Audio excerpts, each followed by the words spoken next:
നമസ്കാരം. സ്പോട്ട് ലൈവിലേക്ക് സ്വാഗതം.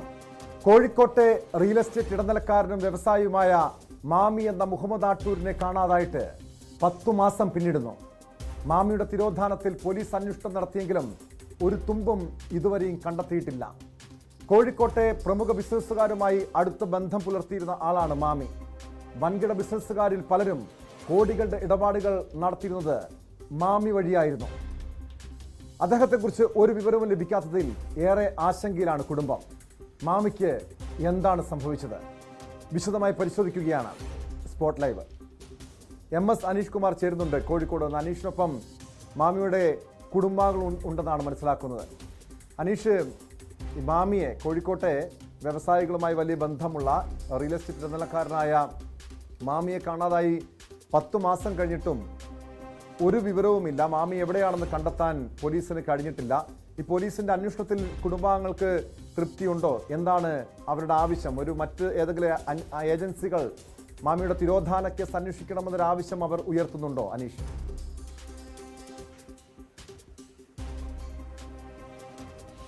ടോമോ, തീർച്ചയായും നമുക്ക് കുടുംബത്തിലേക്ക് തന്നെ പോകാം. നമുക്കറിയാം, കോഴിക്കോട് നഗരത്തിലെ ഏറ്റവും തിരക്കുള്ള ഒരു റിയൽ എസ്റ്റേറ്റ് ഇടനിലക്കാരനായിരുന്നു മാമി. വിപുലമായ സൗഹൃദം രാഷ്ട്രീയ വൃത്തങ്ങളിലും ബിസിനസ് വൃത്തങ്ങളിലും മറ്റുമൊക്കെ ഉണ്ടായിരുന്ന ആളുകൾ, കോർപ്പറേറ്റ് കമ്പനികളുടെ ഇടപാടുകൾ പോലും കോഴിക്കോട് നഗരത്തിൽ ചെയ്തുകൊണ്ടിരുന്ന ആളാണ് അദ്ദേഹം. പക്ഷേ പെട്ടെന്നൊരു ദിവസം അദ്ദേഹം നഗരത്തിൽ നിന്നും അപ്രത്യക്ഷനാവുന്നു.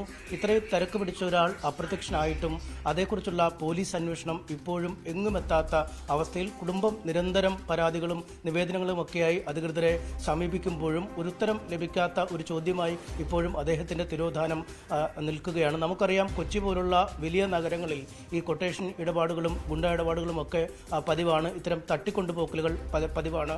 ഒപ്പം ഈ കുഴൽപ്പണ ഇടപാടുകളും ഒക്കെയായി ബന്ധപ്പെട്ട ആളുകളെ തട്ടിക്കൊണ്ടുപോകുന്നതും പിന്നീട് മോചിപ്പിക്കുന്നതുമൊക്കെ നമ്മൾ കണ്ടിട്ടുണ്ട്. പക്ഷേ ഇത്രയധികം തിരക്കുള്ള, ഇത്രയധികം വിപുലമായ സുഹൃത്ത് വലയമുള്ള ഒരാൾ അപ്രത്യക്ഷനായി ഇത്ര നാൾ കഴിയുമ്പോഴും ഒരു തരത്തിലുമുള്ള അന്വേഷണ പുരോഗതി ഇക്കാര്യത്തിൽ ഉണ്ടാകുന്നില്ല. കുടുംബത്തിന് കൃത്യമായ അതൃപ്തി ഇക്കാര്യത്തിൽ ഉണ്ട് തന്നെ. നമുക്ക് അദ്ദേഹത്തിന്റെ ഭാര്യയും മക്കളുമൊക്കെ ഇപ്പോൾ നമുക്കൊപ്പമുണ്ട്. അവരോട് തന്നെ ആ കാര്യങ്ങൾ ചോദിക്കാം. എന്താണ് ശരിക്കും അന്ന് സംഭവിച്ചത്? അദ്ദേഹത്തിന്റെ കാണാതായ ദിവസവും ആ സമയത്തും ഉണ്ടായ സംഭവങ്ങൾ എങ്ങനെയാണ്? 2023 ഓഗസ്റ്റ് 21 രാവിലെ എന്നും പതിവ് പോലെ പോകുന്നത് പോലെയാണ് ഹസ്ബൻഡ് പോയത്. പക്ഷേ പോയി കഴിഞ്ഞതിന് ശേഷം എപ്പോഴും നമ്മളിങ്ങനെ കോണ്ടാക്റ്റ് ഉണ്ട്. പോയി കഴിഞ്ഞ ശേഷം അന്ന് 21 തിങ്കളാഴ്ച 3 പ്രാവശ്യം എന്നെ കോണ്ടാക്ട് ചെയ്തിട്ടുണ്ട്. കാരണം ഇവിടെ ഒരു ഗസ്റ്റ് വരുന്നു പറഞ്ഞത് കൊണ്ട് അതെന്തായി എന്നറിയാനാണ് ഈ വിളിക്കുന്നത്. അപ്പോൾ അതിന് വേണ്ടി അവർക്ക് വേണ്ടി കൊടുക്കേണ്ട എല്ലാ കാര്യങ്ങളും എല്ലാം റെഡിയായോ എന്നറിയാനാണ് ഈ വിളിക്കുന്നത്. അങ്ങനെ 11 മണിക്ക് വിളിച്ച്, 2 മണിക്ക് വിളിച്ചു, പിന്നെ ഒരു 4 മണിക്കും എന്നെ വിളിച്ചിട്ടുണ്ട്. പിന്നെ ഈ ഗസ്റ്റുകളെല്ലാം ഉമ്മ ഉണ്ടല്ലോ ഇവിടെ, വയസ്സായ ഉമ്മ ഉള്ളത് കൊണ്ട് ഉമ്മാനെ കാണാൻ വേണ്ടിയിട്ടാണ് ഇവർ വരുന്നത്. അപ്പോൾ അതറിയാൻ വേണ്ടി ഒരു 6 ഇദ്ദേഹം എത്തിയില്ല. അപ്പോൾ എത്തിക്കഴിഞ്ഞപ്പോൾ ഒരു 6:50 ആകുമ്പോൾ ഞാൻ അങ്ങോട്ട് വിളിച്ചപ്പോൾ പറഞ്ഞു, സോറി അവരൊക്കെ വന്നോ, എനിക്ക് തിരക്കാണ്, എനിക്ക് എത്താൻ കഴിഞ്ഞില്ല എന്ന് പറഞ്ഞു. അതിനുശേഷം വീണ്ടും 7 മണിയാകുമ്പോൾ ഞാൻ ഈ ഗസ്റ്റുകൾ ഇവിടെ വന്നിരുന്നിട്ടുള്ള ഫോട്ടോസൊക്കെ ഇട്ട് കൊടുത്തപ്പോൾ ചോദിച്ച്, അല്ലോ സോറി കേട്ടോ, എല്ലാവരും എത്തി, എനിക്ക് എത്താൻ കഴിഞ്ഞില്ല എന്ന് പറഞ്ഞ് ഞാൻ എത്താൻ ലേറ്റ് ആവട്ടോ എന്ന് പറഞ്ഞു. സാധാരണ അങ്ങനെ പറയുന്നതാണ്, ലേറ്റ് ആവട്ടോ എന്ന് പറഞ്ഞ്. അപ്പോൾ എനിക്ക് തോന്നി ഞാനൊരു 7:45 7:30 തൊട്ട് 7:30, 7:45, 8, 8:30, 9, 9:30, 10, 12 മണി വരെ ഞാൻ വിളിച്ചിട്ട് എനിക്ക് കിട്ടിയില്ല. അപ്പോൾ ഞാൻ എന്തൊരു സാധനത്തിൽ നിന്നൊക്കെ പറഞ്ഞിട്ട് ഞാൻ അങ്ങനെയോട് പറയുക, ഒരു ഭാര്യൻ്റെ ഒരു വേദനയാണല്ലോ. അപ്പോൾ ഞാൻ രാവിലെ ഞാൻ എന്ത് ചെയ്ത്, എനിക്ക് എക്സാം ആയിരുന്നു. അപ്പോൾ എനിക്ക് വിളിക്കാനൊന്നും കഴിഞ്ഞില്ല. സ്കൂളിലെത്തി കഴിഞ്ഞ് നോക്കുമ്പോൾ ഒരുപാട് മിസ് കോൾ കാണുന്നുണ്ട്.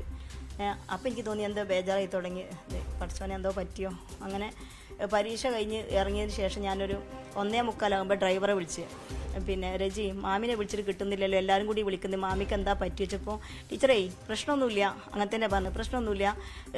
ഇന്ന് മാമിക്ക് 2 മണിക്ക് അന്ന് ഒരു രജിസ്ട്രേഷൻ പറഞ്ഞിട്ടുണ്ടായിരുന്നു. വിനോജ് എന്ന് പറഞ്ഞ ഒരാൾക്കാണ് രജിസ്ട്രേഷൻ പറഞ്ഞിട്ടുള്ളത്. അയാളെയും മാമി വിളിച്ചിട്ടുണ്ട്, എന്നെയും വിളിച്ചിട്ടുണ്ട്. അയാളെയൊക്കെ ഞാൻ കൊടുക്കാമെന്ന് പറഞ്ഞു. അപ്പോൾ എനിക്കൊരു സമാധാനം. അപ്പോൾ അയാളിനോട് പറഞ്ഞു, ടീച്ചറെ പ്രശ്നമൊന്നുമില്ല, നിങ്ങളോട് എന്താ പറഞ്ഞതെന്ന് ചോദിച്ചു. എന്നോട് പറഞ്ഞു, നിങ്ങൾ എവിടെ എത്തി, 2 മണിക്കാട്ടോ രജിസ്ട്രേഷൻ എന്ന് പറഞ്ഞു. പേടിക്കാന്നില്ല ടീച്ചറെ എന്ന് പറഞ്ഞ് അങ്ങനെ എന്താ രജിക്കനെ ഫോൺ കൊടുത്ത്. പിന്നെ എന്നെ ഒരുപാട് മാമിൻ്റെ വലിയ ഫ്രണ്ട്സുകളൊക്കെ എന്നെ വിളിക്കുന്നുണ്ട്.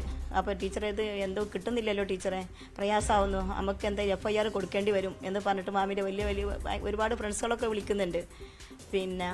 അപ്പോൾ ഞാൻ അങ്ങനെ ഒരു 5:30 ആകുമ്പോൾ 6 മണിക്കായിട്ടുണ്ടാവും. രജി പറഞ്ഞു, ടീച്ചറേ പിന്നെ മാമിൻ്റെ ഈ ഫ്രണ്ട് ബിനോജ് നല്ല ഉയരങ്ങളൊക്കെ നല്ല പിടിപാടുള്ള ആളാണ്, അയാൾക്ക് ഇതൊക്കെ എങ്ങനെ കൊടുക്കാമെന്നൊക്കെ നന്നായിട്ട് അറിയാം. അദ്ദേഹത്തിന് തിരുവനന്തപുരത്തുള്ള നല്ല പിന്നെ DGP അതായത് പോലീസുമായിട്ട് നല്ല കണക്ഷൻ ഉള്ളതാണ്. അദ്ദേഹത്തോട് സംസാരിച്ച് നമുക്ക് ഇതിൻ്റെ കാര്യങ്ങൾ ചെയ്യാം. അതുകൊണ്ട് ടീച്ചറെ ഫോണിൽ നിന്ന് പിന്നെ ഒരു മെയിൽ പിന്നെ ബിനോജിന് വിടണം എന്ന് രജിയാണ് എന്നെ പറഞ്ഞ് വിളിക്കുന്നത്. അതുകൊണ്ട് ടീച്ചറെ നക്ഷത്രൻ്റെ അപ്പാർട്ട്മെൻറ്റിൻ്റെ അഡ്രസ്സ് എനിക്കൊന്ന് പറഞ്ഞതാ എന്ന് പറഞ്ഞു കൊടുത്ത്, എന്നിട്ട് പിന്നെ ബിനോജ് സാറിൻ്റെ നമ്പറും എനിക്ക് തന്നു. ആ ബിനോജ് സാറിൻ്റെ നമ്പറിലേക്കാണ് നമ്മൾ മെയിൽ പിന്നെ ഇതിട്ട് കൊടുത്തത്. അങ്ങനെ സാർ അതിൽ തിരിച്ച് നമുക്ക് എന്ത് ചെയ്തു, ഈ മാറ്റർ ഇട്ട് തന്നു. മാറ്ററൊക്കെ നമ്മൾ നന്നായിട്ട് പിന്നെ അതൊക്കെ ഫില്ല് ചെയ്ത് അപ്പോൾ പിന്നെ കൊടുത്തു കഴിഞ്ഞപ്പോൾ സാറ് പറഞ്ഞേ പിന്നെ ടീച്ചറെ പ്രശ്നമൊന്നുമില്ല, അദ്ദേഹം ചിക്കബല്ലാപ്പൂർ ഒരു ബിസിനസ്സിന് പോയതാണ്, ചിലപ്പോൾ 2 ദിവസം കഴിഞ്ഞിട്ട് എത്താവുമായിരിക്കും, പ്രശ്നമൊന്നുമില്ല. അങ്ങനെ പറഞ്ഞപ്പോൾ ഞാൻ ഈ കൊടുത്ത സാധനം ചെയ്ത് ഡിലീറ്റ് ഫോർ എവരിവൺ അടിച്ച്. അപ്പോൾ ഞാൻ ചോദിച്ചു, അപ്പോൾ എന്തിനാ ടീച്ചർ അങ്ങനെ ചെയ്തു ചോദിച്ചു. ഞാൻ പറഞ്ഞു, ഇദ്ദേഹം ഉണ്ടല്ലോ, നമുക്കിപ്പോൾ എന്തിനാ അദ്ദേഹത്തിന് ഇങ്ങനെ ഒരു പിന്നെ കുറവാക്കാൻ വേണ്ടിയിട്ട് കൊടുക്കേണ്ട ആവശ്യമില്ലല്ലോ, അതെന്തിനാ പിന്നെ അങ്ങനെ, അത് ഞങ്ങൾ മക്കൾ പേടിക്കേണ്ട വിചാരിച്ചിട്ടാണ് അങ്ങനെ പറഞ്ഞത് എന്ന് പറഞ്ഞു. അതുകൊണ്ട് അപ്പോൾ പിന്നെ എന്ത് ചെയ്യും, അദ്ദേഹത്തിൻ്റെ ഫ്രണ്ട് പിന്നെ അമീൻക പിന്നെ ഈ ബിനോജിനോട് ബന്ധപ്പെട്ട് ബിനോജിനോട് സംസാരിച്ച് പറഞ്ഞ ടീച്ചറെ വേണ്ടായിരുന്നു, അത് പിന്നെ കൊടുക്കണം എന്ന് പറഞ്ഞിട്ട് എന്ത് ചെയ്ത് പിന്നെ രജിനെ വിളിക്കാൻ പറഞ്ഞു. രജിനെ വീണ്ടും വിളിച്ച് അവനെ പിന്നെ രജി വരണം, എനിക്ക് 9 മണിയൊക്കെ കഴിഞ്ഞിരിക്കണം, അപ്പം നടക്കാവ് സ്റ്റേഷനിൽ പോകണമെങ്കിൽ ഒറ്റയ്ക്ക് പേടിയായതുകൊണ്ട് അപ്പോൾ രജി വരണം. രജിനെ വിളിച്ചപ്പോൾ രജി പറഞ്ഞു, ഞാൻ കുറച്ച് ദൂരെയാണ് ടീച്ചറെ, കുറച്ച് സമയം എടുക്കും, പറ്റില്ല രജി വരണം, കാരണം ദൂരെ ആയതുകൊണ്ട് ഇനി നമുക്ക് പോകാൻ കഴിയില്ല എന്ന് പറഞ്ഞു. അങ്ങനെ ഒരു 9:45 കഴിഞ്ഞിട്ടുണ്ടാവുന്നു. ആ സമയത്ത് രജി വിളിച്ചിട്ട് പറഞ്ഞു, ടീച്ചറെ പിന്നെ താഴെ ഉണ്ട് പിന്നെ രാജീവ് വന്നിട്ടുണ്ട് എന്ന് പറഞ്ഞു. അപ്പോൾ ഞാൻ താഴെ ചെന്ന് നോക്കുമ്പോൾ രജി അല്ല വന്നത്, രാജീവായിരുന്നു. അങ്ങനെ രാജീവിൻ്റെ കൂടെ കാറിൽ നമ്മൾ ഇത് പിന്നെ ഇവിടെ പോയി സ്റ്റേഷനിൽ പോയി ഇതൊക്കെ കൊടുത്തു കഴിഞ്ഞ ആ സമയത്തൊക്കെ അവിടെ അപ്പം പിന്നെ രാജീവ് വന്ന് പിന്നെ രജിനോട് പുറത്ത് നിന്നിട്ട് പറഞ്ഞു, ടീച്ചറെ ഞാൻ വന്നിട്ടുണ്ട്, ഞാൻ സ്റ്റേഷൻ്റെ പുറത്തുണ്ട്, പിന്നെ ഞാൻ ലുങ്കി എടുത്തുകൊണ്ട് പിന്നെ എനിക്ക് അങ്ങോട്ട് വരാനൊരു ഒരു ഇതുണ്ട്, ഒരു ജാളിയത ഉണ്ട്, അതുകൊണ്ട് നീ അവിടെ നിൽക്കണ്ട, നീ ഇങ്ങോട്ട് പോരെന്ന് പറഞ്ഞു, വരണം എന്ന് പറഞ്ഞു ഞാൻ. അപ്പോൾ ഞാൻ അവിടെ വന്നിട്ട് പിന്നെ കൂട്ടത്തിൽ അവരിങ്ങനെ പിന്നെ ഇവരൊക്കെ വന്ന ആളുകൾ പിന്നെ രാജീവ് ഉണ്ടായിരുന്നു, പിന്നെ ബിനോജ് ഉണ്ടായിരുന്നു, പിന്നെ മാമിൻ്റെ ഒരു ഫ്രണ്ട് ഇക്ബാൽ അദ്ദേഹത്തിൻ്റെ ഭാര്യയും കൂടി ഞങ്ങളെ തിരഞ്ഞ് അവിടെ വന്നു. നമുക്ക് എന്തൊരു പ്രയാസവും പ്രശ്നമൊക്കെ ഉണ്ടാകുമ്പോൾ ഓടി വരുന്ന ഫ്രണ്ട്സാണ് അവരൊക്കെ. അതുകൊണ്ട് അപ്പം നമുക്ക് അവർ കൂടെ എല്ലാ കാര്യങ്ങൾക്കും ആ സമയത്ത് അവരെത്തി. ഇക്ബാൽ അദ്ദേഹത്തിൻ്റെ ഭാര്യയും കൂടി ആ സമയത്ത് അവിടെ എത്തി. അങ്ങനെ ഈ അന്വേഷണം അത് കഴിഞ്ഞ് തുടങ്ങി. പക്ഷേ ഇത്ര നാളായിട്ടും എന്താണ് കുടുംബത്തോട് പോലീസ് പറയുന്നത്? ഇപ്പം പോലീസ് പറഞ്ഞത് ഉപ്പ CD ടവർ പോലീസ് അന്വേഷണത്തിന് ശേഷം പോലീസിനെ കിട്ടിയത്, അത് ലാസ്റ്റായിട്ട് ഉപ്പ പോയത് CD ടവർ ഉപ്പൻ്റെ ഓഫീസിലേക്കാണ്. അപ്പം അവിടെ പോയ സമയത്ത് അതിന് തൊട്ടടുത്ത് തന്നെയാണ് പള്ളിയുള്ളത്. പള്ളിയിൽ നിന്ന് നിസ്കാരം കഴിഞ്ഞു, അവിടെ നിന്ന് ഇറങ്ങിയെന്നാണ് ഇമാമ പോലീസിനോട് പറഞ്ഞത്, നമ്മൾ കണ്ടിട്ടുണ്ടെന്ന്. അപ്പം അവിടുന്ന് ഡയറക്റ്റ് നടന്നു കഴിഞ്ഞാൽ ഉപ്പ കാർ അവിടെ പാർക്കിങ്ങിൽ നിർത്തിയിട്ടുണ്ട്, കീയും ഫോണും കയ്യിൽ പിടിച്ചിട്ടാണ് പോയത്. അപ്പം അത് പിടിച്ചിട്ട് റൈറ്റിലേക്ക് നടന്നു പോകുന്ന ആ പിക്ചറാണ് നമുക്കുള്ളത്. റൈറ്റിലേക്ക് പോയാൽ അവിടെ ബേബി മെമ്മോറിയൽ ഹോസ്പിറ്റലാണ്, ലെഫ്റ്റ് സൈഡിൽ പെട്രോൾ പമ്പാണ്. അപ്പം ഈ രണ്ടിലും CCTVs, കോഴിക്കോട് ടൗൺ ആണ്, അരിയടുത്ത് പാലാണ്, ഈ 2 സ്ഥലത്തും കംപ്ലീറ്റ് CCTV ഉള്ള ഒരു ടൈമാണ്. അപ്പം അവിടെ നോക്കിയപ്പം ആ 2 സ്ഥലത്തും പോലീസ് പറഞ്ഞ് നമുക്ക് ഒരു വിഷ്വൽസ് അവിടെ നിന്ന് കിട്ടിയിട്ടില്ല. അപ്പം പെട്ടെന്ന് തന്നെ ഒരു തെളിവും ഇല്ലാണ്ട് ഒരാൾ എവിടെ പോയി എന്നുള്ള ക്വസ്റ്റ്യനാണല്ലോ നമുക്ക് വരുന്നത്. അപ്പോൾ 2 സ്ഥലത്തും കംപ്ലീറ്റ് ആയിട്ട് നോക്കി, പിന്നെ വേറെ എവിടെയും കോഴിക്കോട് തന്നെ എത്ര CCTVs ഇല്ല, ആ വഴി കുറേ നോക്കി, അവിടെ ഒന്നും ഒരു പിക്ചറും ഒന്നും കാണുന്നില്ല. അപ്പം നമുക്ക് ഗ്രാജുവലി അതാണ് നമുക്ക് ഡൗട്ട് വരുന്നത്, എന്തുകൊണ്ടാണ് ഒരു CCTVസിലും കാര്യത്തിലൊന്നും കാണാത്തത്. അപ്പം നമ്മളെ ഫാമിലി അത്രയും എക്സ്പെക്റ്റ് ചെയ്യാണ് ഉപ്പ തിരിച്ചു വരും എന്നുള്ളൊരു ഹോപ്പിലാണ് നമ്മളുള്ളത്. പോലീസ് പല അദ്ദേഹത്തിന്റെ മൊബൈൽ ഫോൺ ലൊക്കേഷനൊക്കെ എവിടെയാണ് ലാസ്റ്റ് കിട്ടിയത്, അതൊക്കെ എന്താണ് അദ്ദേഹത്തിന്റെ ബിലോങ്ങിങ്സ്, അതിനെപ്പറ്റി? ഉപ്പയുടെ കാറ് അവിടെ നിർത്തിയിട്ടിട്ടുണ്ടായിരുന്നു, ഓഫീസിൻ്റെ താഴെ പാർക്കിങ്ങിൽ നിർത്തിയിട്ടുണ്ടായിരുന്നു. വാളറ്റ് അതിൻ്റെ ഉള്ളിൽ തന്നെ വെച്ചിട്ടുണ്ട്. അതിൻ്റെ ഉള്ളിൽ നിന്ന് ഇപ്പോൾ പുറത്ത് ഉപ്പായിട്ട് എങ്ങോട്ടെങ്കിലും പോവുകയാണെങ്കിൽ അറ്റ്ലീസ്റ്റ് ആ കാറ് ഇപ്പോൾ നടന്നു പോവുകയാണെങ്കിൽ കാറിൻ്റെ കീ സെക്യൂരിറ്റിൻ്റെ കയ്യിൽ കൊടുക്കും, അതും കൊടുത്തിട്ടില്ല. കാറിൽ നിന്ന് വാളറ്റും എടുത്തിട്ടില്ല. അപ്പം ആ ഫോണും ജസ്റ്റ് ആ കീയും നമ്മൾ പള്ളിയിൽ നിന്ന് ഇറങ്ങി ഒരാൾ കാണാൻ പോകുന്ന പോലെ പുറത്ത് CD ടവറിൻ്റെ പുറത്ത് ആരെങ്കിലും വെയിറ്റ് ചെയ്യുന്നുണ്ടാവും, ചിലപ്പോൾ അങ്ങനെ കാണാൻ വേണ്ടി പോയതായിരിക്കും. അല്ലെങ്കിൽ ജസ്റ്റ് ഒന്ന് അങ്ങോട്ട് വരിയെന്ന് വിളിച്ചിട്ട് ഉപ്പനെ വിളിച്ചിട്ട് ആരെങ്കിലും ജസ്റ്റ് പുറത്തേക്ക് പോയതായിരിക്കും. അപ്പം അങ്ങനെയാണ് പുറത്തേക്ക് പോയത്. അങ്ങനെയാണ് ഇത് കഴിഞ്ഞ് പല കഥകളും പ്രചരിക്കുന്നുണ്ടായിരുന്നില്ലേ? കുടുംബം അതിനെയൊക്കെ എങ്ങനെയാണ്? അതേക്കുറിച്ചൊക്കെ നിങ്ങൾ അന്വേഷിച്ചിരുന്നോ? ഈ ഡ്രൈവറാണേലും പല കഥകൾ ബീച്ചിൽ ഒരു പെൺകുട്ടിയോടൊപ്പം കണ്ടു എന്നടക്കമുള്ള പല കഥകളും പ്രചരിപ്പിച്ചിരുന്നില്ലേ? നിങ്ങൾ അങ്ങനെയൊക്കെ അതിൽ പ്രാഥമികമായി നിങ്ങളുടെ സ്വന്തം നിലയ്ക്കും പോലീസും ഒക്കെ അന്വേഷണം നടത്തി എന്തെങ്കിലും? നമ്മളിപ്പോൾ മിസ്സായ സമയത്ത് തന്നെ ഫുൾ ടൈം പോലീസ് സ്റ്റേഷനിലായിരുന്നു. നമ്മൾ കുടുംബത്തോടെ തന്നെ എല്ലാ ടൈമും പോലീസ് സ്റ്റേഷനിലായിരുന്നു.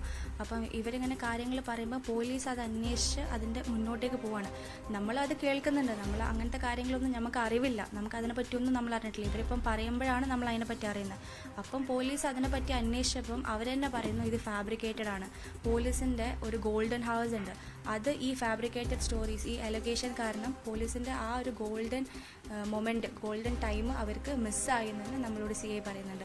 അപ്പോൾ അതിൻ്റെ പിന്നാലെ അവർ പോയതുകൊണ്ട് അവർക്ക് തെളിവുകൾ മീൻസ് ഒന്ന് കഴിഞ്ഞാൽ നെക്സ്റ്റ്, ഒരു സ്റ്റോറി കഴിഞ്ഞാൽ പിന്നെ നെക്സ്റ്റ് 1 by 1 ഒന്ന് കഴിഞ്ഞാൽ അടുത്തത് ഇങ്ങനെ മുന്നോട്ട് പോയിക്കൊണ്ടിരിക്കുമ്പോൾ ഇവരെ കേസിൻ്റെ ഡ്യൂറേഷൻ കൂടാണ്. അതുകൊണ്ടാണ് ഇപ്പോൾ ഈ ഒരു 9-10 മാസം തെളിവുകൾ ശേഖരിക്കാനുള്ള സമയം നഷ്ടപ്പെടുകയാണ്. അതെ അതെ, കംപ്ലീറ്റ് ആയിട്ടുള്ള ടൈം പോയി. കാരണം വിഷ്വൽസ് ഒന്നും ഉണ്ടാവുമല്ലോ, ഒക്കെ പോയിട്ടുണ്ട്. ഇപ്പം ഈ ക്യാമറ അതിലൊക്കെ ഉണ്ടാവും, പക്ഷെ കംപ്ലീറ്റ് തെളിവുകളും പോയിട്ടുണ്ട്, എല്ലാം പോയി.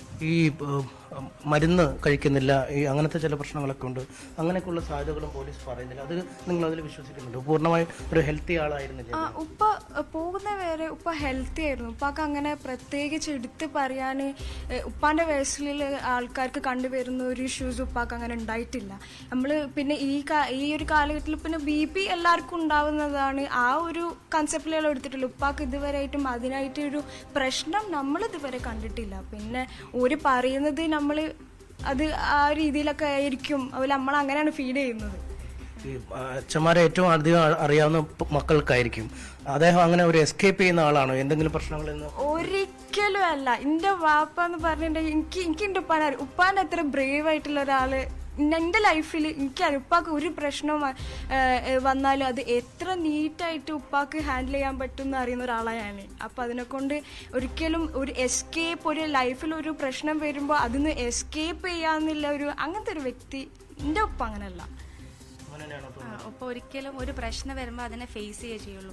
ഉപ്പൻ്റെ കൂടെ ഉള്ള ഫ്രണ്ട്സ് അവരെന്തെങ്കിലും പ്രശ്നമാണെങ്കിൽ ഉപ്പ പോവും തീർക്കാൻ വേണ്ടിയിട്ട്. അവരെ ഇപ്പോഴും പറയുന്നുണ്ട്, ഫ്രണ്ട്സ് ഇപ്പോഴും പറയാം നമുക്കൊരു പ്രശ്നം വന്നാൽ ഉപ്പയാണ് ഉണ്ടാവാറ്. അപ്പം ഉപ്പ ഇപ്പം മിസ്സിങ് ആകുമ്പോൾ ഒരിക്കലും ഉപ്പ മാറി നിൽക്കുന്ന ഒരാളെ അല്ല. നമുക്ക് എല്ലാവർക്കും ഫാമിലി അത്രയും ഉറപ്പിച്ച് പറയും, ഫാമിലി നല്ല ഫ്രണ്ട്സും എല്ലാവർക്കും അറിയാം.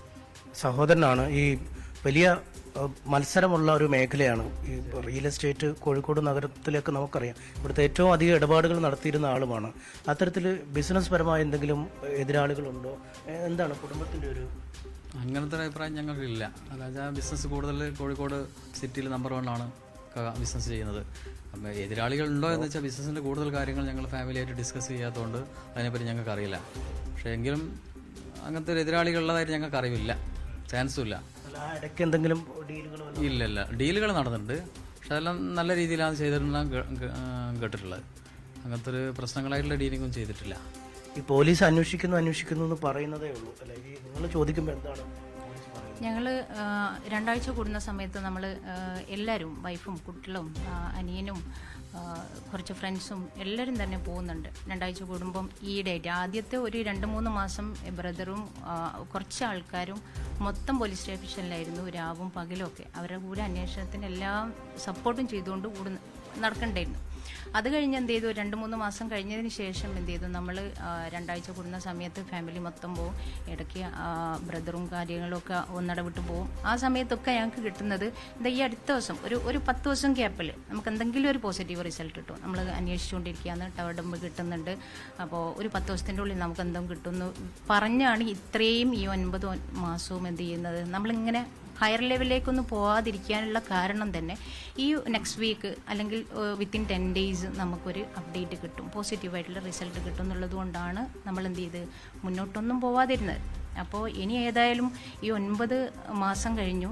അപ്പോൾ നമ്മൾ ഒരാളെ ലൈഫിൽ ഏറ്റവും വലിയ പരീക്ഷണം എന്ന് പറയുന്നത് നമ്മൾ വിചാരിക്കുന്നത് മരണമെന്നാണ്. ശരിക്കും ഈ മരണത്തിനപ്പുറത്തുള്ള ഒരു സംഭവമാണ് ഒരാൾ മിസ്സാവുക എന്ന് പറയുന്നത്. ആ ട്രോമ നമ്മൾ അനുഭവിക്കാൻ തുടങ്ങിയിട്ട് ഇപ്പം 9 മാസം കഴിഞ്ഞു, 10ാം മാസമായി. അപ്പം ആളുണ്ടോ ഇല്ലയോ, ഇല്ലെങ്കിൽ നമ്മളായിട്ട് ചെയ്യേണ്ട കുറേ കാര്യങ്ങളുണ്ട്.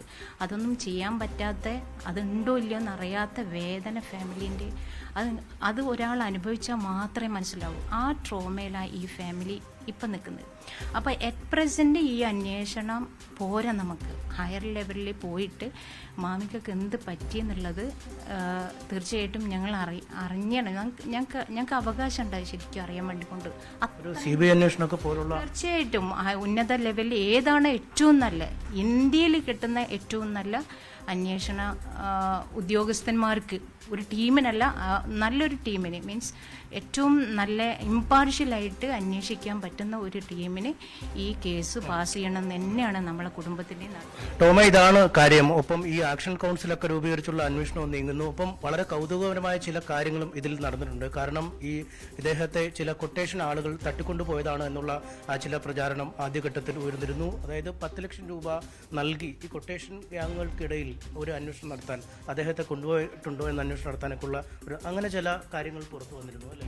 നേരത്തെ അങ്ങനെ വന്നിട്ടുണ്ടായിരുന്നു, പക്ഷേ അതിന് വ്യക്തമായി നമുക്കൊരു ഫൈനൽ ഡിസിഷൻ എത്താൻ പറ്റിയിട്ടില്ല. ഒരു രഞ്ജിത്ത് എന്ന് പറയുന്ന അല്ലേ? അതെ, അങ്ങനെ പറഞ്ഞിട്ടുണ്ടായിരുന്നു, ഗ്രൂപ്പിൽ കണ്ടു. നമ്മളിപ്പോൾ എന്തായാലും മറ്റേ ഹൈക്കോർട്ടിൽ മൂവ് ചെയ്യുന്നുണ്ട്, റിട്ടും ABS കോപ്പസും കാര്യങ്ങളും ഫയൽ ചെയ്യുന്നുണ്ട്. ടോമ, ഇതാണ് അവസ്ഥ. എന്തായാലും അന്വേഷണം ഇനിയുമെങ്കിലും ഊർജിതമാവും, അല്ലെങ്കിൽ ഉപരി അന്വേഷണത്തിനുള്ള ഒരു ശ്രമത്തിലാണ് ഇപ്പോൾ ഈ കുടുംബം.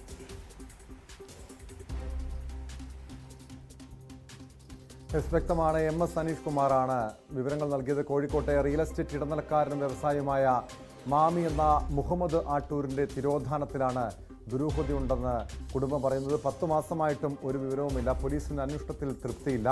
CBI അന്വേഷണം ഉൾപ്പെടെയുള്ള ഉന്നതതല അന്വേഷണം, രാജ്യത്തെ മറ്റേതെങ്കിലും ഏജൻസികൾ മാമിയുടെ തിരോധാന കേസ് അന്വേഷിക്കണമെന്ന ആവശ്യമാണ് കുടുംബം ഉന്നയിക്കുന്നത്. സ്പോട്ട് ലൈവിലേക്ക് മടങ്ങിയെത്താം ഇടവേളയ്ക്ക് ശേഷം.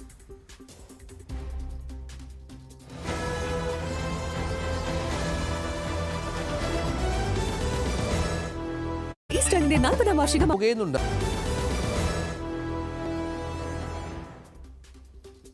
സ്പോട്ട് ലൈവ് തുടരുന്നു. കൊലപാതക കേസുകളും കൊട്ടേഷൻ പ്രവർത്തനവും രൂക്ഷമായതോടെ ഗുണ്ടകളെ കണ്ടെത്താൻ പോലീസ് നടപ്പാക്കിയ സംവിധാനമാണ് geo tagging. Kochi city police കമ്മീഷണറേറ്റിന്റെ പരിധിയിലാണ് ജിയോ ടാഗിംഗ് സംവിധാനം പ്രവർത്തനം തുടങ്ങിയത്. ഗുണ്ടകളുടെ പ്രവർത്തന മേഖലകൾ അടയാളപ്പെടുത്തുന്ന സംവിധാനമാണിത്. കൊച്ചിയിലാണ് കേരളത്തിൽ ആദ്യമായി ജിയോ ടാഗിംഗ് നടപ്പിലാക്കുന്നത്. ആജ്ഞ രവീന്ദ്രൻ ചേരുന്നുണ്ട് കൊച്ചിയിൽ നിന്നും വിശദാംശങ്ങളുമായി. ആജ്ഞ, ഈ സമീപകാലത്താണ് കൊട്ടേഷൻ പ്രവർത്തനങ്ങൾ വലിയ രീതിയിൽ വീണ്ടും സജീവമാകുന്നത്. സമീപകാലത്ത് നമ്മൾ കണ്ടതാണ് നിരവധി അക്രമ കേസുകൾ, കൊലപാതക കേസുകളൊക്കെ സംസ്ഥാനത്ത് അരങ്ങേറുന്നത്. അതിൽ ഏറ്റവും കൂടുതൽ കൊട്ടേഷൻ സംഘങ്ങളുള്ള ജില്ലയാണ് എറണാകുളം. നിരവധി ഗുണ്ടകളുടെ സാന്നിധ്യമുള്ള സ്ഥലം. ഇപ്പോൾ ഈ ഗുണ്ടകളെ അമർച്ച ചെയ്യാൻ പോലീസ് പുതിയ സംവിധാനം നടപ്പിലാക്കുന്നു. ഈ ജിയോ ടാഗിംഗ് സംവിധാനം അതെങ്ങനെയാണ് പ്രാബല്യത്തിൽ വരുത്തിയിരിക്കുന്നത്? ഈ ഗുണ്ടകളെ എങ്ങനെ നിരീക്ഷിക്കാൻ കഴിയുമെന്നാണ് പോലീസ് പറയുന്നത്?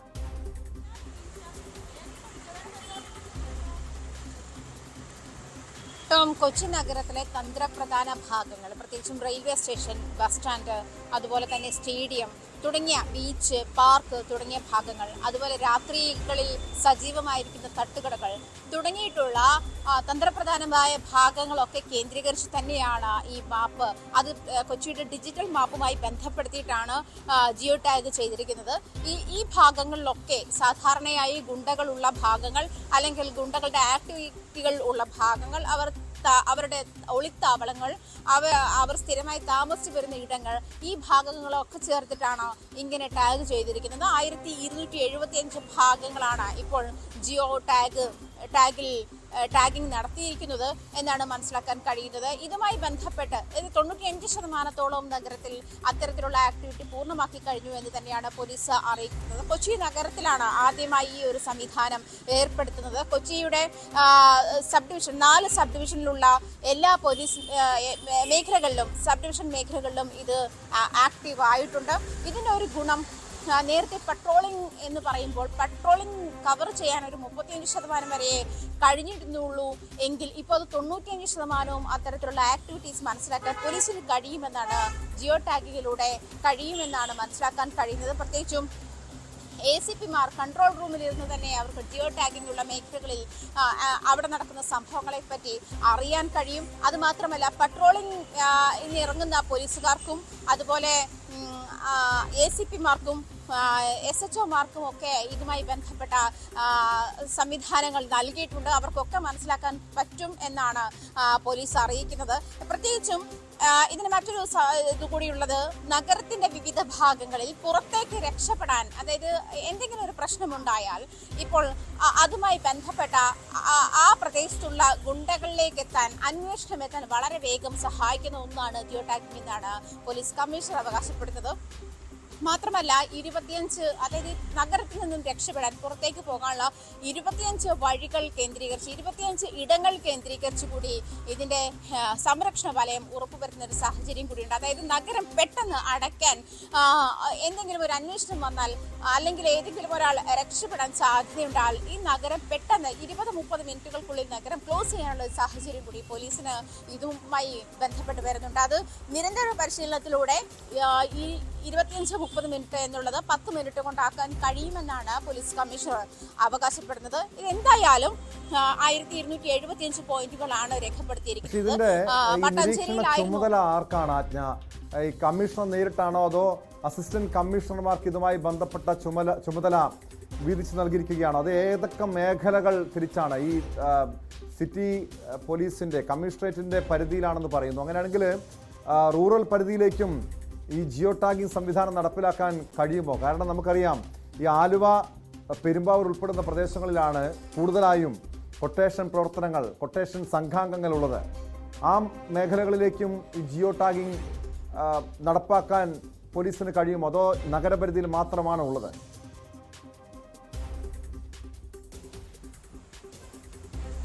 ഇപ്പോൾ നഗരപരിധിയിലുള്ള 4 കമ്മീഷണറേറ്റുകളുടെ, അതായത് 4 സബ് ഡിവിഷനുകളുടെ പരിധിയിലാണ് ഇത് നടപ്പിലാക്കിയിട്ടുള്ളത്. ഇപ്പം 4 ACPമാർക്കാണ് ഇതിന്റെ ചുമതലയുള്ളത് എന്നാണ് കമ്മീഷണർ അറിയിച്ചത്. കമ്മീഷണർ മേൽനോട്ടത്തിൽ തന്നെ ആയിരിക്കും ഇത്തരത്തിലൊരു നടപടി അല്ല നിരീക്ഷണം ഉണ്ടാവുക എന്നാണ് മനസ്സിലാക്കുന്നത്. എന്നിരുന്നാലും എല്ലാ സമയത്തും ACPമാർ ഈ കൺട്രോൾ റൂമിൽ ഉണ്ടാവുകയും ജിയോ ടാഗുമായി ബന്ധപ്പെട്ട് അല്ലെങ്കിൽ ഡിജിറ്റൽ മാപ്പിങ്ങുമായി ബന്ധപ്പെട്ടുള്ള ഇടങ്ങളിൽ ACPമാർ ഉണ്ടാവുകയും പട്രോളിംഗ് സംവിധാനത്തിലുള്ളവർ ഇത്തരം കാര്യങ്ങൾ അല്ലെങ്കിൽ ഏത് ഭാഗത്താണ് എൻക്വയറി വേണ്ടത് ആ ഭാഗത്തെ പറ്റിയുള്ള വിവരങ്ങൾ അറിയിക്കുകയും ചെയ്യുന്ന ഒരു സാഹചര്യമാണ്. മാത്രമല്ല ഈ പട്രോളിംഗ് സംവിധാനത്തിൽ അല്ലെങ്കിൽ പട്രോളിംഗ് സിസ്റ്റത്തിലുള്ള ആളുകൾക്ക് കൂടി ഇത് ജിയോ ടാഗിംഗ് റീച്ചബിൾ ആകുന്ന തരത്തിലാണ് ഇത് രൂപവൽക്കരിക്കപ്പെട്ടിരിക്കുന്നത്. എന്തായാലും ഇപ്പോൾ ഇത് മറ്റൊരു കാര്യം കൂടിയുള്ളത്, ഇപ്പോൾ നഗരത്തിൽ രജിസ്റ്റർ ചെയ്യപ്പെട്ടുള്ള ഗുണ്ട ലിസ്റ്റിലുള്ള എല്ലാവരെയും ആഴ്ചയിൽ ഒരിക്കൽ പോയി കാണുക. പോലീസ് സംവിധാനത്തിൽ പോലീസിലെ ഒരു മുതിർന്ന ഉദ്യോഗസ്ഥൻ ആഴ്ചയിൽ ഒരിക്കൽ പോയി കാണുകയും കാര്യങ്ങൾ അന്വേഷിക്കുകയും ചെയ്യുക. അത് അതല്ല ആക്റ്റീവായിരിക്കുന്ന ഗുണ്ടയാണെങ്കിൽ, അതല്ല സ്ഥിരം കുറ്റവാളിയല്ല, മുൻപ് ഗുണ്ടാ പ്രവർത്തനങ്ങളിൽ ഏർപ്പെട്ടിരുന്ന ആളാണ് എന്നുള്ള സാഹചര്യത്തിൽ അത് 2 ആഴ്ചയിൽ ഒരിക്കലും, അതുപോലെ മുൻപ് വിരമിച്ച സാഹചര്യത്തിലേക്കുള്ള ഗുണ്ടകളാണെങ്കിൽ അത് മാസത്തിലൊരിക്കലും എന്നുള്ള നിലയിലേക്ക് പോലീസ് അവരുമായി ബന്ധം പുലർത്തണം, നിരീക്ഷണത്തിൽ ഉണ്ടാകണം. പോലീസിന്റെ നിരീക്ഷണത്തിൽ ഉണ്ടാകുന്ന നിരന്തരം തങ്ങൾ പോലീസിന്റെ നിരീക്ഷണത്തിലാണ് അറിയുന്നതോടുകൂടി കുറ്റകൃത്യങ്ങളുടെ അളവ് കുറയ്ക്കാൻ, ഇന്റൻസിറ്റി കുറയ്ക്കാനാകുമെന്നാണ് പോലീസിന്റെ ഒരു വിലയിരുത്തൽ. അതുകൊണ്ട് തന്നെ ഈ സംവിധാനം വളരെ ഫലപ്രദമാണ്. കൃത്യമായും ഈ ഗുണ്ടകളെ നിരീക്ഷിക്കാൻ സംവിധാനം വരുന്നു. അതോടുകൂടി തങ്ങൾ നിരീക്ഷണത്തിലാണ്, പോലീസിന്റെ നിരീക്ഷണത്തിലാണ് എന്ന് കരുതുമ്പോൾ ഈ കുറ്റകൃത്യങ്ങളിൽ നിന്നും അവർ പിന്മാറുമെന്ന അനുഭവമാണ് പോലീസ് പങ്കുവെക്കുന്നത്. ന്യൂസ് 18 ഇതുമായി ബന്ധപ്പെട്ട് ഈ ഗുണ്ടാ പ്രവർത്തനങ്ങളുമായി ബന്ധപ്പെട്ട് വാർത്താ പരമ്പര തന്നെ, അന്വേഷണാത്മക വാർത്താ പരമ്പര ചെയ്തത്. ഇതിൻ്റെ അടിസ്ഥാനത്തിലാണ് പോലീസ് ഉണർന്ന് പ്രവർത്തിക്കുകയും ഗുണ്ടകളെ അമർച്ച ചെയ്യാനുള്ള സംവിധാനങ്ങൾ, നടപടികൾ ആരംഭിക്കുകയും ചെയ്തത്. സ്പോട്ട് ലൈവിന് പരിശോധിക്കുന്നത് മറ്റൊരു വിഷയമാണ്. നെടുമ്പാശ്ശേരി കേന്ദ്രീകരിച്ചുള്ള അവയവക്കടത്ത് കേസിൽ രാജ്യാന്തര റാക്കറ്റിലേക്കും അന്വേഷണം വ്യാപിപ്പിക്കുകയാണ് പോലീസ്. കഴിഞ്ഞ ആഴ്ച പോലീസ് പിടിയിലായ മുഖ്യകണ്ണി ഹൈദരാബാദ് സ്വദേശി വെല്ലം രാമപ്രസാദ് ഗൊണ്ടയുടെ ചോദ്യം ചെയ്യൽ തുടരുന്നു. കഴിഞ്ഞ ദിവസമാണ് ഇയാളെ കസ്റ്റഡിയിൽ വിട്ടത്. കൂടുതൽ ചോദ്യം ചെയ്തതിനായി 10 ദിവസത്തെ പോലീസ് കസ്റ്റഡിയാണ് അനുവദിച്ചിരിക്കുന്നത്. നവമി ദിനേശ് ചേരുന്നു കൊച്ചിയിൽ നിന്നും വിശദാംശങ്ങളുമായി. നവമി, കഴിഞ്ഞ ആഴ്ചയാണ് ഈ അവയവക്കടത്ത് കേസിലെ മുഖ്യകണ്ണിയായ വെല്ലം രാമപ്രസാദ് ഗൊണ്ട പോലീസിന്റെ പിടിയിലാകുന്നത്. ഇതുവരെയും ഈ കേസുമായി ബന്ധപ്പെട്ട്, രാജ്യാന്തര അവയവക്കടത്ത് കേസുമായി ബന്ധപ്പെട്ട് എത്ര പേർ പോലീസിന്റെ പിടിയിലായി? ഇനി കൂടുതൽ പ്രധാനികളിലേക്ക് എത്തേണ്ടതുണ്ട്. രാജ്യത്തെ ഈ അവയവക്കടത്ത് റാക്കറ്റിലേക്ക് എത്തേണ്ടതുണ്ട്. അത് ഇയാളെ ചോദ്യം ചെയ്താൽ ഇതുമായി ബന്ധപ്പെട്ട കൂടുതൽ വിവരങ്ങൾ ലഭിക്കുമെന്ന പ്രതീക്ഷയുണ്ടോ പോലീസിന്?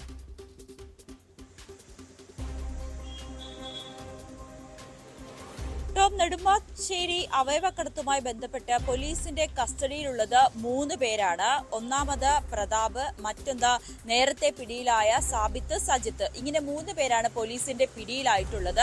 പോലീസ് കേസെടുത്തിരിക്കുന്നത് 4 പേരെ പ്രതികളാക്കിയായിരുന്നു. അതിൽ ഒരാൾ മധു, അയാൾ ഇപ്പോഴും ഇറാനിലാണ്.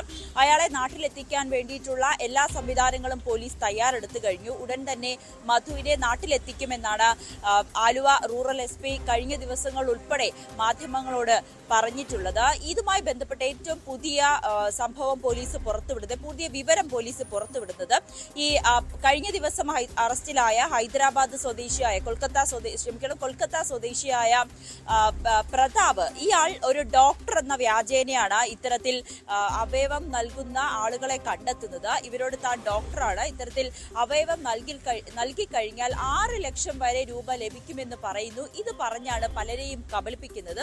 അതിനുശേഷം ഈ അവയവം ദാനം ചെയ്തു കഴിഞ്ഞാൽ ഇവർക്ക് ഈ 6 ലക്ഷം രൂപ കൊടുക്കുന്നില്ല, പകരം തുച്ഛമായ തുകകൾ മാത്രമായിരിക്കും പലപ്പോഴും കൊടുക്കുക. പക്ഷേ ഇതുവരെയും പരാതികളൊന്നും വരാത്തത് തന്നെയാണ് പോലീസിനെ സംബന്ധിച്ച് ചെറിയ രീതിയിൽ വെല്ലുവിളിയായിരിക്കുന്നത്. പക്ഷേ ഇന്ത്യയിൽ ഇത്തരത്തിൽ അവയവം കടത്തുന്നത് നിയമവിരുദ്ധമായതിനാൽ കർശനമായ വകുപ്പുകൾ ചുമത്തി തന്നെയാണ് ഇവർക്കെതിരെ കേസെടുത്തിരിക്കുന്നത്. നിലവിൽ ഈ 3 പേരെയും തുടർച്ചയായി ചോദ്യം ചെയ്തുകൊണ്ടിരിക്കുകയാണ്. മറ്റൊരു പ്രധാനപ്പെട്ട കാര്യം പോലീസ് പറയുന്നത്, ഈ അവയവം ദാനം ചെയ്യുന്നവരെ ഹൈദരാബാദിലേക്കും അവിടെ നിന്ന് ഇറാനിലേക്കും കൊണ്ടുപോകുന്നതിനോടൊപ്പം തന്നെ അവയവം സ്വീകരിക്കാൻ എത്തുന്നവരെ നാട്ടിലേക്കും എത്തിക്കുന്നു, അതായത് ഇന്ത്യയിലേക്കും എത്തിക്കുന്നു എന്നുള്ളൊരു വിവരം കൂടി ഇവരുടെ ചോദ്യം ചെയ്യലിൽ നിന്ന് പോലീസിന് ലഭ്യമായി. അതായത് സർക്കാർ പട്ടികയിൽ 2252 പേർ വർഷങ്ങളായി കാത്തിരിക്കുമ്പോഴാണ് പിൻവാതിൽ വഴി വിദേശികളെ ഇന്ത്യയിൽ എത്തിച്ച് അവർക്ക് അവയവം നൽകുന്നത്. ഇത് വലിയ ഒരു വെളിപ്പെടുത്തൽ കൂടിയായിരുന്നു പോലീസിന്റെ ഭാഗത്തു നിന്നും ഉണ്ടായത്. കേന്ദ്ര ആരോഗ്യ വകുപ്പിന്റെ കണക്കനുസരിച്ച് ഇന്ത്യയിൽ ഒരു ദിവസം 17 പേരാണ് അവയവം ലഭിക്കാതെ മരിക്കുന്നത്. ഇതിനിടയിലാണ് ഇത്തരത്തിൽ റാക്കറ്റുകൾ ഈ അവയവം ദാനം ചെയ്യുന്നവരെ കണ്ടെത്തി അവർക്ക് പൈസ കൊടുത്ത് ഇത്തരത്തിൽ വിദേശത്തേക്ക് അവയവം കടത്തുന്നത്. ഇത് ഗുരുതരമായിട്ടുള്ള വളരെ സുപ്രധാനമായിട്ടുള്ള വിവരങ്ങളായിരുന്നു ഈ കേസുമായി ബന്ധപ്പെട്ട് പോലീസിന്റെ അന്വേഷണത്തിൽ വ്യക്തമായത്. പക്ഷെ നവമി, ഈ സാബിത്തും സംഘവും അവയവക്കടത്തിനായി വിദേശത്തേക്ക് കൊണ്ടുപോയവരെ കുറിച്ച് കൃത്യമായ വിവരങ്ങൾ ഈ പോലീസിന് അന്വേഷണ സംഘത്തിന് ലഭിക്കാത്തത് വലിയൊരു വെല്ലുവിളി തന്നെയാണ്. അതോടൊപ്പം ഈ ഇറാനിലേക്ക് കൊണ്ടുപോയവരെ തിരികെ എത്തിയിട്ടില്ല എന്ന് പറയുന്നു ചിലർ. അങ്ങനെ യാതൊരു രീതിയിലുള്ള അന്വേഷണ പുരോഗതിയും മറ്റ് തലങ്ങളിൽ പോലീസിന് ലഭിക്കാത്തത് വലിയൊരു തിരിച്ചടി തന്നെയല്ലേ? ഇതുവരെയും എന്തുകൊണ്ടാണ് അങ്ങനെ ഒരു പരാതി പോലും ഈ കേസ്, അവയവക്കടത്ത് കേസുമായി ബന്ധപ്പെട്ട ഒരു പരാതി പോലും പോലീസിന് ലഭിക്കാത്തത്?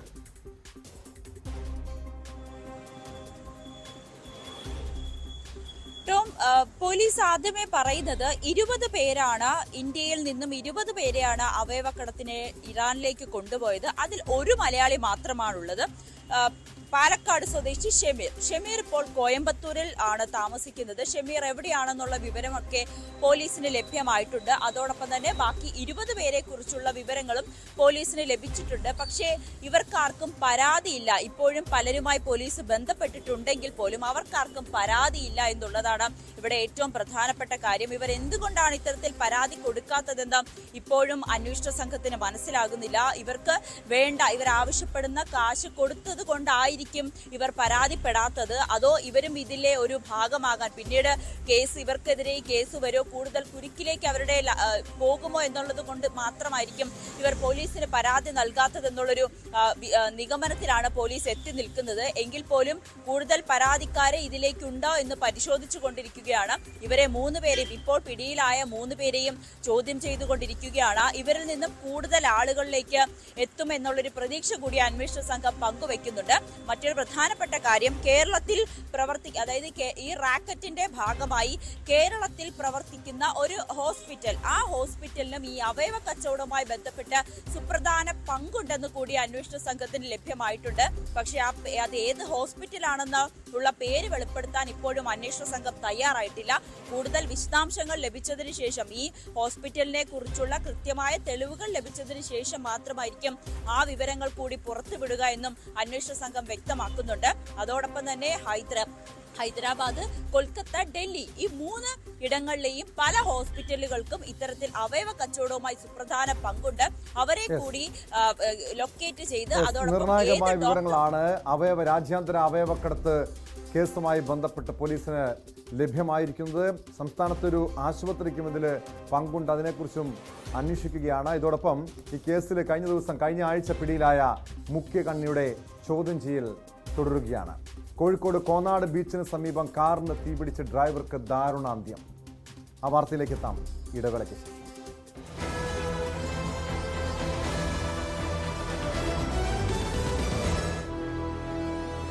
ക്രൈസ്തവർക്ക്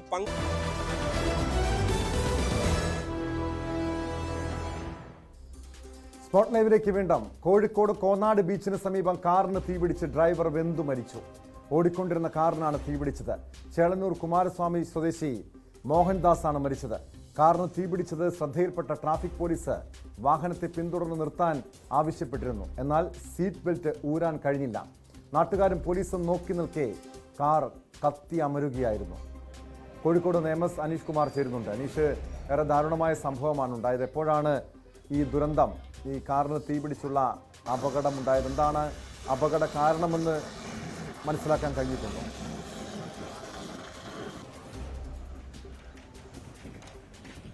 ഏതാണ്ട് 1 മണിക്ക് ശേഷമാണ് ടോം ഇത്ര ദാരുണമായൊരു സംഭവം കോഴിക്കോട് ഉണ്ടായിരിക്കുന്നത്. കോനാട് ബീച്ച് ഭാഗത്ത് വെച്ചാണ് ഈ വാഗണാർ കാറ് പൂർണ്ണമായും കത്തിനശിച്ചത്. കക്കോടി കുമാരസ്വാമി സ്വദേശിയായ മോഹൻദാസ് ആണ് മരിച്ചതെന്ന് തിരിച്ചറിയുകയും ചെയ്തിരിക്കുന്നു. കോഴിക്കോട് ബീച്ചിൽ നിന്നും വെങ്ങോലി ഭാഗത്തേക്ക് പോവുകയായിരുന്നു ഇദ്ദേഹം. ഈ പോകുന്ന വഴിയിലാണ് ഈ വാഹനത്തിന്റെ മുൻഭാഗത്തു നിന്നും പുക ദൃശ്യമായത്. ഈ പുകയുമായി വണ്ടി മുന്നോട്ട് പോകുന്നത് കണ്ടപ്പോൾ അദ്ദേഹത്തിന്റെ വഴിയിലുണ്ടായിരുന്ന ട്രാഫിക് പോലീസുകാർ അദ്ദേഹത്തിന്റെ വാഹനത്തെ പിന്തുടരുകയും അദ്ദേഹത്തോട് വളരെ പെട്ടെന്ന് വാഹനത്തിൽ നിന്ന് പുറത്തേക്ക് ഇറങ്ങാൻ ആവശ്യപ്പെടുകയും വാഹനം നിർത്താൻ ആവശ്യപ്പെടുകയുമായിരുന്നു. എന്നാൽ ആ വഴിയുടെ മധ്യത്തിൽ കൂടെയാണ് ഏകദേശം ഈ വാഹനം മുന്നോട്ട് പോയിക്കൊണ്ടിരുന്നത്. അതുകൊണ്ട് തന്നെ ഈ കോനാട് ബീച്ചിന്റെ ഒരു വശത്ത് ചേർത്ത് പാതയോരത്ത് വാഹനം പാർക്ക് ചെയ്ത ശേഷം അദ്ദേഹം ഇറങ്ങാനാണ് ഉദ്ദേശിച്ചതെന്ന് മനസ്സിലാക്കുന്നു. പക്ഷേ അദ്ദേഹത്തിന് ഇറങ്ങാൻ കഴിയും മുമ്പ് വാഹനത്തിന്റെ മുൻഭാഗത്ത് 2-3 വട്ടം പൊട്ടിത്തെറികൾ ഉണ്ടാവുകയും വാഹനത്തിന് ശേഷം കത്തി നശിക്കുകയുമായിരുന്നു. ഏതാണ്ട് സെക്കൻഡുകൾക്കുള്ളിൽ തന്നെ ഈ വാഹനത്തിന് തീപിടിച്ചു. ഈ വാഹനം തീപിടിക്കുന്നതിന് തൊട്ടു മുമ്പ് തന്നെ കോനാട് ബീച്ച് ഭാഗത്ത് നിന്നിരുന്ന മത്സ്യത്തൊഴിലാളികളും മറ്റ് നാട്ടുകാരും ഒക്കെ പെട്ടെന്ന് അടുത്തേക്ക് വരികയും ഇദ്ദേഹത്തോട് രക്ഷപ്പെടാൻ ആവശ്യപ്പെടുകയും ഈ കാറിന്റെ ഡോറ് തുറക്കാൻ ശ്രമിക്കുകയും ചെയ്തു. പക്ഷേ ഈ സീറ്റ് ബെൽറ്റ് കുടുങ്ങിയത് കാരണം അദ്ദേഹത്തിന് സീറ്റ് ബെൽറ്റ് കാറിൽ നിന്നും മാറ്റുന്നതിനോ സീറ്റിൽ നിന്നും പെട്ടെന്ന് പുറത്തേക്ക് മാറുന്നതിനോ കഴിയാത്ത ഒരു സാഹചര്യമുണ്ടായി. അതുകൊണ്ട് തന്നെ അദ്ദേഹം കാറിനകത്ത് ഇരുന്ന് തന്നെ വെന്തു മരിക്കുന്ന ഒരു സാഹചര്യമാണ് ഉണ്ടായത്. പുറകെത്തിയ ട്രാഫിക് പോലീസുകാരും മറ്റു പോലീസുകാരും ഒക്കെ വളരെ പെട്ടെന്ന് തന്നെ അദ്ദേഹത്തെ രക്ഷിക്കാനുള്ള ശ്രമം നടത്തിയെങ്കിലും അതൊക്കെ വിഫലമാവുകയായിരുന്നു. പിന്നീട് പോലീസ് ഫയർഫോഴ്സിനെ വിളിച്ചു വരുത്തി നടപടിക്രമങ്ങൾ അഗ്നിശമന സേനയുടെ ഇടപെടലിന് ശേഷമാണ് കാറിലെ തീ അണയ്ക്കുകയും അദ്ദേഹത്തിന്റെ മൃതദേഹം പുറത്തെത്തിക്കാൻ കഴിയുകയും ചെയ്ത്. നിശേഷം കത്തി നശിച്ച അവസ്ഥയിലായിരുന്നു. അതുകൊണ്ട് ആദ്യഘട്ടത്തിൽ ആളെ തിരിച്ചറിയുന്നതിന് കഴിഞ്ഞിട്ടുമില്ല. പിന്നീട് നടത്തിയ അന്വേഷണത്തിലാണ് ഈ കക്കോടി സ്വദേശിയായ മോഹൻദാസ് ആണ് മരിച്ചതെന്ന് മനസ്സിലാക്കാൻ കഴിയുന്നത്. എന്താണ് ഈ കാറിന് അപകടത്തിലേക്ക് നയിച്ച സാഹചര്യം എന്ന് ഇപ്പോഴും വ്യക്തമല്ല. ഇന്ധനം പെട്രോളിൽ ഓടിയിരുന്ന വാഹനമെന്നാണ് ഇപ്പോൾ പോലീസ് പറയുന്നത്. ഇത്തരത്തിൽ റേഡിയേറ്റർ ഭാഗത്തോ മറ്റോ എന്തെങ്കിലും ചൂടാവുകയോ മറ്റോ ചെയ്ത് കാറിന്റെ അമിത ചൂട് വന്ന് പൊട്ടിത്തെറിച്ച് അത് പിന്നീട് എഞ്ചിനിലേക്കും മറ്റു ഈ പെട്രോളും മറ്റും ഒഴുകുന്നിടത്തേക്ക് വരികയും കാറിന് വളരെ പെട്ടെന്ന് തീപിടിക്കുകയും ചെയ്തതായിരിക്കാം എന്നാണ് നിഗമനം. എന്തായാലും 100% ഒരു അപകടമാണ് സംഭവിച്ചതെന്ന ഒരു നിഗമനമാണ് ഉള്ളത്. കാരണം ട്രാഫിക് പോലീസ് ഈ വാഹനത്തെ പിന്തുടരുകയും അദ്ദേഹത്തോട് വളരെ പെട്ടെന്ന് ഇറങ്ങാൻ പറയുകയും പെട്ടെന്ന് അദ്ദേഹം ഇറങ്ങാനുള്ള നീക്കം നടത്തുകയും ചെയ്തു. പക്ഷേ പെരുവഴിയുടെ മധ്യത്തിൽ വാഹനം എങ്ങനെ നിർത്തും എന്നോർത്തായിരിക്കാം ഒരു കോനാട് ബീച്ചിന്റെ വശത്തേക്ക് അദ്ദേഹം ഒതുക്കി ഇറങ്ങാനുള്ള ശ്രമം നടത്തുകയും അദ്ദേഹത്തിന് ഇറങ്ങാൻ പറ്റാതെ വരികയും ദാരുണമായൊരു അന്ത്യം ഉണ്ടാവുകയും ചെയ്ത്. കോർപ്പറേഷനിലെ ഈ വാഹനങ്ങളുടെ അറ്റകുറ്റപ്പണികളുമായി ബന്ധപ്പെട്ട കോൺട്രാക്ട് എടുത്ത ഒരു ആളായിരുന്നു ഇദ്ദേഹം എന്നാണ് പറയുന്നത്. അദ്ദേഹത്തിന്റെ ജീവനക്കാരടക്കം സ്ഥലത്തെത്തി പിന്നീട് തിരിച്ചറിയുകയും ഉണ്ടായി. എന്തായാലും വലിയ ദുരന്തമാണ് നടന്നത്. ഒരു മനുഷ്യൻ ഒരു വാഹനത്തിൽ പോകുന്നതിനിടെ തൽക്ഷണം പുക കാണുന്നു, പിന്നീട് തീ പിടിക്കുന്നു, സീറ്റ് ബെൽറ്റ് ഊരാൻ കഴിയാതെ വാഹനത്തിനുള്ളിൽ കുടുങ്ങുന്നു. അദ്ദേഹം ആളുകൾ നോക്കി നിൽക്കെ, പോലീസ് നോക്കി നിൽക്കെ വെന്തു വെണ്ണീറായി മാറുന്ന ഒരു ദാരുണമായ സംഭവം തന്നെയാണ് ഇന്ന് കോനാട് ബീച്ചിൽ ഉണ്ടായത്. ടോം. ഏറെ വേദനിപ്പിക്കുന്ന ഒരു വാർത്തയാണ് കോഴിക്കോട് കോന്നാട് ബീച്ചിന് സമീപത്തു നിന്നും ഉണ്ടായത്. MS അനീഷ് കുമാറാണ് വിവരങ്ങൾ നൽകിയത്. അനീഷ് സൂചിപ്പിച്ചതുപോലെ ഇത്തരം സംഭവങ്ങൾ, വാഹനത്തിന് തീപിടിക്കുന്ന ഇത്തരം ദുരന്തങ്ങളൊക്കെ ഇപ്പോൾ പല ദിവസങ്ങളിലും കേരളത്തിൽ റിപ്പോർട്ട് ചെയ്യപ്പെടുന്നുണ്ട്. അതിൻ്റെ കാരണം എന്താണെന്ന് കണ്ടെത്തേണ്ടതുണ്ട്. കാറിൽ സ്വിമ്മിംഗ് പൂൾ നിർമ്മിച്ച ബ്ലോഗർ സഞ്ജു ടെക്കിക്കെതിരെ സ്വമേധയാ സ്വീകരിച്ച ഹർജിയിൽ ഹൈക്കോടതിയുടെ ഇടപെടൽ. നിയമവിരുദ്ധത ശ്രദ്ധയിൽപ്പെട്ടാൽ നടപടിയെടുക്കുമെന്ന് ഹൈക്കോടതി വ്യക്തമാക്കി. ബ്ലോഗർമാർക്ക് ഹൈക്കോടതി നോട്ടീസ് അയക്കുമെന്നും ഡിവിഷൻ ബെഞ്ച് വ്യക്തമാക്കി. മോട്ടോർ വാഹന വകുപ്പിനെതിരെയും ഹൈക്കോടതിയുടെ രൂക്ഷ വിമർശനമുണ്ടായിട്ടുണ്ട്. ആജ്ഞ രവീന്ദ്രൻ ചേരുന്നു കൊച്ചിയിൽ നിന്നും. ആജ്ഞ, വലിയ രീതിയിലുള്ള വിമർശനം മോട്ടോർ വാഹന വകുപ്പിനെതിരെയുണ്ട്. ഇത്തരം നിയമവിരുദ്ധ പ്രവർത്തനങ്ങൾ, ഗതാഗത നിയമ ലംഘനം ഉണ്ടായാൽ ശക്തമായ നടപടി സ്വീകരിക്കുമെന്ന മുന്നറിയിപ്പാണ് ഹൈക്കോടതി നൽകുന്നത്. യഥാർത്ഥത്തിൽ ഇത്തരത്തിൽ വാഹനങ്ങൾ ഓൾട്ടർ ചെയ്ത് പോവുക, വലിയ രൂപമാറ്റം വരുത്തുന്ന രീതികളൊക്കെ ഇപ്പോൾ പലപ്പോഴും കാണാൻ കഴിയും. യുവാക്കൾ ആ രീതിയിലുള്ള പല പരീക്ഷണങ്ങളും നടത്തുന്നുണ്ട്. ശക്തമായ താക്കീത് തന്നെ നൽകുകയല്ലേ ഹൈക്കോടതി? തീർച്ചയായിട്ടും കാരണം വ്യക്തമായിട്ട് ഹൈക്കോടതി ഇക്കാര്യം ചോദിച്ചിട്ടുണ്ട്. എന്താണ്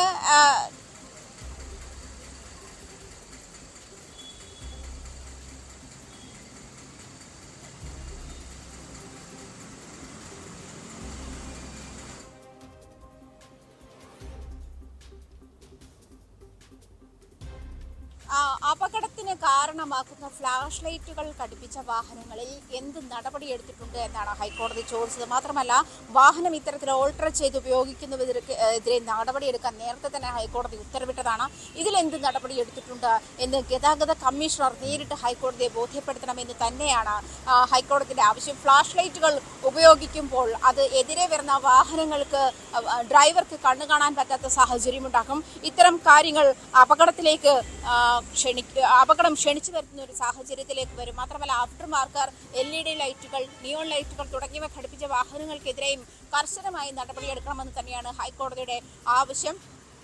സഞ്ജു ടെക്കി കാറിൽ സ്വിമ്മിംഗ് പൂൾ നിർമ്മിച്ച് നിരത്തിലൂടെ വാഹനമോടിച്ച സംഭവത്തിൽ അത് മാത്രമല്ലാതെ സോഷ്യൽ മീഡിയകളിൽ കൂടി പ്രചരിക്കുന്ന ഇത്തരത്തിൽ നിയമലംഘനം ഉണ്ടാക്കി, അതായത് വാഹന നിയമങ്ങൾക്ക് എതിരായി നിയമലംഘനം നടത്തി ഓടിക്കുന്ന വാഹനങ്ങൾക്കെതിരെ എന്ത് നടപടിയെടുത്തു? നേരത്തെ തന്നെ ഇത്തരം നടപടികൾ എടുക്കാൻ സർക്കാരിനോട് ഹൈക്കോടതി ആവശ്യപ്പെട്ടതാണ്. കേന്ദ്രവും ഇക്കാര്യത്തിൽ കൃത്യമായ നടപടികൾ എടുക്കണം എന്ന് തന്നെയാണ് കോടതി ആവശ്യപ്പെട്ടിരിക്കുന്നത്. മാത്രമല്ല, ഗതാഗത കമ്മീഷണർക്കാണ് ഇതിന്റെ കൃത്യമായ ചുമതല. അദ്ദേഹം എന്ത് നടപടിയെടുത്തു എന്നുള്ള കാര്യം ഹൈക്കോടതിയെ നേരിട്ട് ഹാജരായി ബോധ്യപ്പെടുത്തണമെന്ന് തന്നെയാണ് കോടതിയുടെ ആവശ്യം. ഈ വരുന്ന വ്യാഴാഴ്ച, അതായത് ഒരാഴ്ചയ്ക്കുള്ളിൽ ഇക്കാര്യത്തിൽ വ്യക്തത വരുത്തണമെന്ന് തന്നെയാണ് കോടതി ആവശ്യപ്പെട്ടിരിക്കുന്നത്. നിരവധി വീഡിയോകൾ സോഷ്യൽ മീഡിയയിൽ കഴിഞ്ഞ ദിവസം തന്നെ നമ്മൾ കല്യാണത്തിന് പോകുന്ന ഒരു വാഹനത്തിൽ, ഒരു കാറിൽ ഒരു ചെറുപ്പക്കാരനും ഒരു യുവതിയും പുറത്തേക്ക് ഉടൽ ഉൾപ്പെടെയുള്ള ശരീരഭാഗം പുറത്തേക്കിട്ട് ഡ്രൈവ് ചെയ്തു പോകുന്ന ഒരു സാഹചര്യം, മറ്റുള്ള വാഹനങ്ങൾക്ക് യാത്രാ തടസ്സം ഉണ്ടാക്കുന്ന രീതിയിൽ ഡ്രൈവ് ചെയ്യുന്ന സാഹചര്യം, അപകടകരമായ രീതിയിൽ ഇത്തരത്തിൽ ഡ്രൈവ് ചെയ്യുകയും അത്തരം ദൃശ്യങ്ങൾ സോഷ്യൽ മീഡിയകളിലൂടെ പ്രചരിക്കുമ്പോൾ സ്വമേധയാ ഈ കാര്യത്തിലാണ് ഹൈക്കോടതി ഈ കേസ് എടുത്തിരിക്കുന്നത് എന്ന കാര്യം ശ്രദ്ധേയമാണ്. സ്വമേധയാ ഹൈക്കോടതി കേസെടുത്തിട്ട് പോലും ഇക്കാര്യത്തിൽ MVD എന്ത് നടപടിയാണ് സ്വീകരിച്ചത് എന്നാണ് ഹൈക്കോടതി ആരാഞ്ഞത്. ഇത്തരം കാര്യങ്ങളിൽ മൗനം പാലിച്ചാൽ ഒരുപക്ഷെ നിയമലംഘനങ്ങൾ തുടർക്കഥയാകുന്ന ഒരു സാഹചര്യം കൂടി ഉണ്ടാകും എന്നും കോടതി ഈ അവസരത്തിൽ ബോധ്യപ്പെടുത്തി. വ്യക്തമാണ്. കൊച്ചിയിൽ നിന്ന് ആജ്ഞ രവീന്ദ്രനാണ് വിവരങ്ങൾ നൽകിയത്. കാറിൽ സ്വിമ്മിംഗ് പൂൾ നിർമ്മിച്ച ബ്ലോഗർ സഞ്ജു ടെക്കിക്കെതിരെയാണ് ഹൈക്കോടതി സ്വമേധയാ കേസെടുത്തത്. ഈ ഹർജിയിൽ ഹൈക്കോടതിയുടെ നിയമവിരുദ്ധത ശ്രദ്ധയിൽപ്പെട്ടാൽ നടപടിയെടുക്കുമെന്നും ഹൈക്കോടതി വ്യക്തമാക്കിയിട്ടുണ്ട്. സ്പോട്ട് ലൈവ് പൂർണ്ണമാകുന്നു. നമസ്കാരം.